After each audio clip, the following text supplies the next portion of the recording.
அனைத்து விவசாய பெருமக்களுக்கும் வணக்கம். நான் உங்கள் அக்ரி காவியா. இன்றைக்கி இந்த வீடியோவில் நம்ம எதை பற்றி பார்க்க போகிறோம்னா, கத்திரிக்காயில் வரக்கூடிய பூச்சிகளையும் அதை எப்படி முழுமையாக தடுக்கலாம் அப்படின்றத பற்றி தான் பார்க்க போகிறோம். கத்திரிக்காயில் என்னென்ன பூச்சிகள் அதிகமாக வரும் அப்படின்னா, first shoot and fruit borer, அடுத்து அடா பீட்டில், அடுத்து brown leaf hopper. Shoot and fruit borer அப்படின்றது என்னென்னா தண்டு மற்றும் காய் துளைப்பான். இந்த தண்டு துளைப்பான் என்ன பண்ணுன்னா, கத்திரி செடியில் இருக்கக்கூடிய நுனி பகுதியில் ஓட்டை போட்டு உள்ளே இருக்க திசுவெல்லாம் சாப்பிடும். அதனால அந்த இலைகள் எல்லாம் வாடி வதங்கி போயிடும். அடுத்து காய் துளைப்பான். காய் துளைப்பான் அப்படிங்கிறது கத்திரிக்காயில் ஓட்டை போட்டு உள்ளே இருக்க சதப்பகுதியெல்லாம் சாப்பிடும். அது கத்திரிக்காயோட மேலே பார்த்தோம்னா அதோடைய கழிவுகள் எல்லாம் கருப்பாக இருக்கும். இதனால் நம்மளுக்கு விளைச்சலும் இருக்காது, மார்க்கெட்டில் நல்ல விலைக்கும் போகாது. அடுத்து கடா பீட்டில் அப்படின்றது புள்ளி வண்டு. இந்த வண்டு என்ன பண்ணும் அப்படின்னா, இலைகளில் இருக்கக்கூடிய பச்சையத்தை எல்லாம் சுரண்டி சாப்பிடும். அதனால் நம்மளுக்கு பார்க்குறதுக்கே ஒரு பேப்பர் மாதிரி இருக்கும்.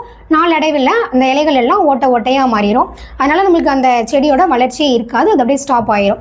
அடுத்து ப்ரௌன் லீஃப் ஹாப்பர் அப்படின்றது பழுப்பு தத்துப்பூச்சின்னு சொல்லுவோம். இது வந்துட்டு ஒரு சாறு உறிஞ்சும் பூச்சி. இந்த பூச்சி என்ன பண்ணுன்னா, சிற்றிலைன்னு சொல்லக்கூடிய ஒரு நோயை ஏற்படுத்தும்.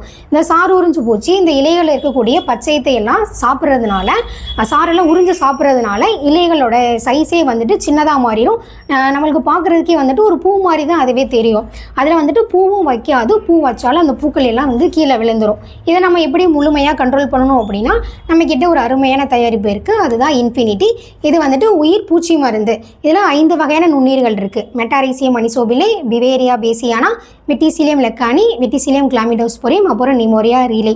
இந்த 5 வகையான நுண்ணீர்களுமே இந்த கத்திரிக்காய் செடியில் வரக்கூடிய அனைத்து வகையான பூச்சிகளையுமே முழுமையாக கண்ட்ரோல் பண்ணிடும். இதை நம்ம எப்படி பயன்படுத்தணும் அப்படின்னா, இதை நம்ம வந்துட்டு 2லேருந்து 4 நாளைக்கு தேவையான அளவு தண்ணியில் நம்ம ஊற வைக்கணும். ஊற வச்சுட்டு நம்ம ஒரு 3 டோஸாக கொடுக்கணும். ஃபஸ்ட் டோஸ் வந்துட்டு ஸ்ப்ரே மூலமாக கொடுக்கணும். 2வது டோஸு 3வது டோஸு நம்ம வேறு வழியாக கொடுக்கணும்.